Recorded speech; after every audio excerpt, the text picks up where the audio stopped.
A nível internacional, a guerra no Oriente Médio já vai no seu quarto dia com centenas de mortos. Nesta terça-feira, um incêndio atingiu a embaixada dos Estados Unidos na capital saudita, Riad, após uma explosão, de acordo com a imprensa internacional.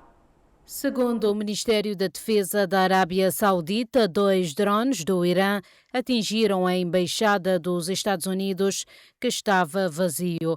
De acordo com o governo saudita, houve danos materiais e não há vítimas. O local onde fica a embaixada americana é conhecido como bairro diplomático e abriga representações de outros países. Também o Israel lançou uma nova onda de ataques contra Teherã, com um deles atingindo o prédio da emissora de televisão estatal iraniano, segundo a agência de notícias ISNA. O exército israelense também atacou depósitos de armas do grupo terrorista Hezbollah em Beirute, no Líbano. Em contrapartida, o país também foi alvo de mísseis iranianos na noite desta terça-feira no Oriente Médio. As forças de defesa de Israel já haviam emitido uma notificação sobre o ataque, pedindo a moradores da região que deixassem o local minutos antes da ofensiva. Em nota, as forças de Israel alegaram ter desmantelado o centro de comunicações do regime iraniano, afirmando que o prédio era utilizado para atividades militares avançadas sob o protesto de atividades civis, além de permitir propagandas do governo persa. Em outro comunicado, as forças israelenses afirmaram ter eliminado o comandante da Jihad Islâmica Palestina no Líbano, Abu Hamza Rami, durante um ataque em Beirute. De acrescentar aqui que a China assumiu publicamente o apoio à defesa da soberania iraniana e classificou os ataques conduzidos por Estados Unidos e Israel como uma violação do direito internacional, numa tomada de posição que aprofunda a divisão internacional em torno do conflito no Médio Oriente.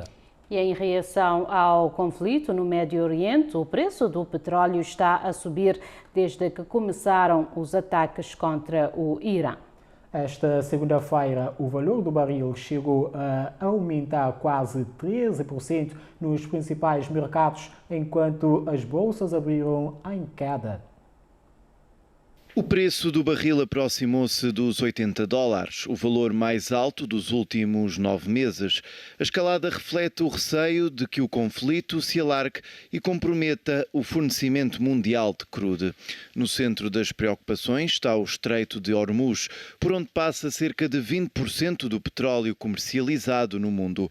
Um eventual bloqueio desta rota estratégica poderá ter impacto imediato nos preços. Os Emirados Árabes Unidos ou o Qatar foram atacados. A Qatar Energia anunciou a suspensão da produção na maior central do mundo de produção de gás natural, em Ras Laffan, por causa de ataques iranianos. Em consequência, o gás natural negociado nos Países Baixos, que serve de referência à Europa, chegou a aumentar 44%. Na Arábia Saudita, a Saudi Aramco também interrompeu as operações na refinaria de Nura, que é a maior refinaria do país, que trabalha 550 mil barris por dia. Isso faz com que no mercado o preço dos refinados tenha subido a 2 dígitos. Como medida de precaução, os Estados Unidos recomendaram que navios comerciais evitem navegar pelo Estreito de Hormuz e zonas adjacentes. Há embarcações ancoradas à espera de instruções, o que aumenta a pressão sobre as cadeias de abastecimento.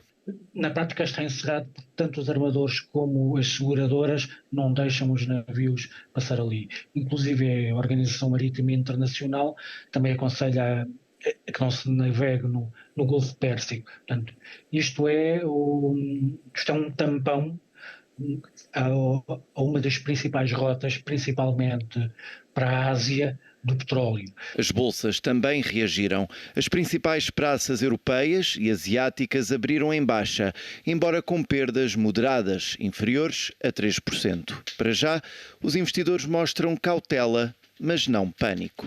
Isto acontece porque Os investidores não gostam de tempestades, não gostam do imprevisto. Desta vez os mercados, pelo que temos visto, consideram este conflito mais sério, ao contrário do que aconteceu com outros conflitos que consideraram menor, e estas quedas só são comparáveis ao que aconteceu depois da invasão russa da Ucrânia. Portanto, os investidores estão preocupados, manifestam-se preocupados com as possíveis consequências deste conflito. Tudo vai depender da evolução do conflito. Se houver interrupções reais no fornecimento, o petróleo pode continuar a subir, com impacto direto nos combustíveis, na inflação e no crescimento económico.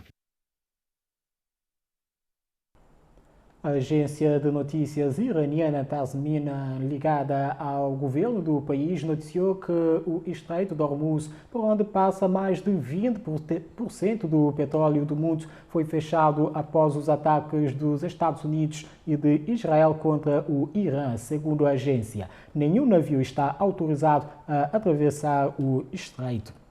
E há uma grande tensão nesta área, Rivaldo, por isso está atento a esta contenção. As embarcações no local estão recebendo mensagens do Corpo de Guardas da Revolução Islâmica do Irã, informando que ninguém está autorizado a passar pelo local. E a escalada dos bombardeios no Oriente Médio ganhou um novo e preocupante capítulo: o risco de uma guerra nuclear. A França anunciou nesta segunda-feira que vai ampliar o arsenal atômico do país como resposta à tensão no Irã. O presidente francês confirmou que o país vai aumentar o número de ogivas nucleares sem revelar quanto e classificou a decisão como histórica e essencial. Para ser livre é preciso ser temido e para ser temido é preciso ser poderoso, justificou Emmanuel Macron. Cette augmentation de notre arsenal en témoigne. Segundo o presidente, 8 países europeus já concordaram em participar da nova estratégia. A França também colocou o arsenal nuclear à disposição de aliados do continente. O país é a única potência da União Europeia com capacidade nuclear. Atualmente, a França conta com 290 ogivas. Só tem menos do que China, Estados Unidos e Rússia. Segundo a comunidade internacional, o Irã teria enriquecido urânio suficiente para produzir armamento atômico. Teoricamente, o Irã não possui armas nucleares. Ele tem, aí o número também é um número muito vago, né? Ele tem uma quantidade de urânio enriquecido a 60%. Algumas fontes dizem que são 400 quilos. Outras dizem que até são 600 quilos. Para atingir a capacidade nuclear, os iranianos precisariam enriquecer o elemento radioativo a 90%, o que tecnicamente está ao alcance do país, de acordo com especialistas. Emmanuel Macron também anunciou que França, Alemanha e Reino Unido vão trabalhar juntos no desenvolvimento de mísseis de longo alcance. A estratégia está alinhada ao conceito de paz por meio da força, que foi defendido por Donald Trump ao exigir mais investimento europeu em defesa. O anúncio acontece depois que 3 drones de fabricação iraniana foram lançados do Líbano em direção a uma base militar britânica no Chipre nesta segunda-feira. 2 foram interceptados. O outro causou danos limitados sem ferimentos, segundo o governo do país. O ataque ocorreu horas depois que o primeiro-ministro britânico Keir Starmer autorizou os Estados Unidos a utilizarem bases britânicas em operações defensivas contra mísseis iranianos. Já a presidente da Comissão Europeia, Ursula von der Leyen, declarou que os países do bloco precisam estar preparados para as consequências do conflito, enquanto a China apoia o direito do Irã de se defender da ofensiva.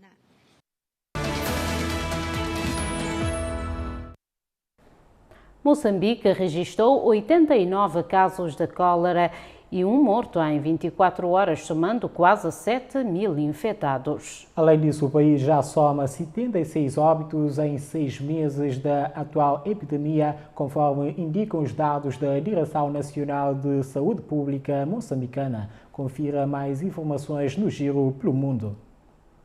De acordo com o mais recente boletim sobre a evolução da doença da Direção Nacional da Saúde Pública, com dados de 3 de setembro a 28 de fevereiro, do total de 6.712 casos contabilizados neste período, 2.944 foram registrados na província de Nampula, com um acumulado de 36 mortes, e 2.425 em Tete, com 28 óbitos, além de 996 em Cabo Delgado, que totaliza 8 mortos. Em menor dimensão, o acumulado indica 116 casos e 1 morto na província da Zambésia, 100 casos e 2 mortos em Manica, 129 casos e 1 morto em Sofala, 1 caso na cidade de Maputo e outro na província de Gaza. Só nas 24 horas anteriores ao fecho deste boletim foram confirmados 89 novos casos,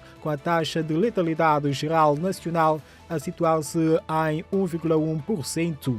No mesmo período foram contabilizadas 83 altas, enquanto 133 pessoas estão atualmente internadas, sendo que o óbito ocorreu no distrito de Nacala Velha, província de Nampula. A Polícia Republicana do Benin emitiu um alerta de procurados para os suspeitos de serem líderes do golpe e ofereceu uma recompensa considerável por informações que levem à sua localização. Quase 3 meses após uma tentativa de golpe de Estado no Benin, os supostos líderes agora têm uma recompensa por suas cabeças. As autoridades do Benin emitiram um alerta de procurados para 9 pessoas, incluindo o suposto mentor da operação. Informações que levem à sua localização são recompensadas com mais de 30 mil euros. A tentativa de golpe teve como alvo o presidente Patrice Talon e seu governo, que os rebeldes acusavam de má gestão da segurança no norte do Benin. O exército sofreu grandes perdas nas mãos de insurgentes islamitas perto das fronteiras com Níger e Burkina Faso. O golpe fracassou depois que a Nigéria enviou caças para expulsar os amotinados de uma base militar e das instalações de transmissão estatal a pedido do presidente Talon.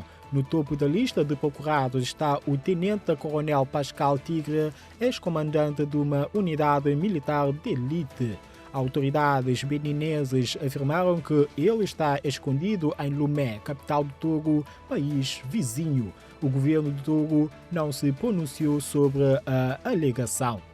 O primeiro-ministro Ousmane Sonko afirma estar preparado para retirar seu partido, o PASTEF, do governo e retornar à oposição caso o presidente Bassirou Diomaye Faye se afaste da visão do partido. Sonko alertou que, se o presidente não estiver alinhado, o Senegal poderá enfrentar o que ele chamou de um acordo de partilha de poder brando ou até mesmo uma convivência mais difícil. As declarações surgem em meio à crescente pressão no Senegal, onde a agitação universitária e as tensas negociações com o Fundo Monetário Internacional aumentaram a incerteza. Sonko, que antes estava impedido de concorrer à presidência, apoiou Faye como seu sucessor em 2024. Após a vitória, Faye nomeou Sonko primeiro-ministro, mas desde então surgiram fissuras, incluindo divergências públicas sobre a liderança da coligação e as negociações de reestruturação da dívida, divergências que abalaram as relações internacionais do Senegal.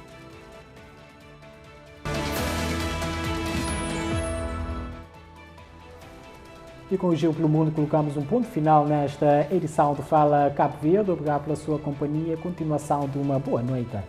Amanhã, já sabe, tem mais notícias à mesma hora. Até lá, fique bem.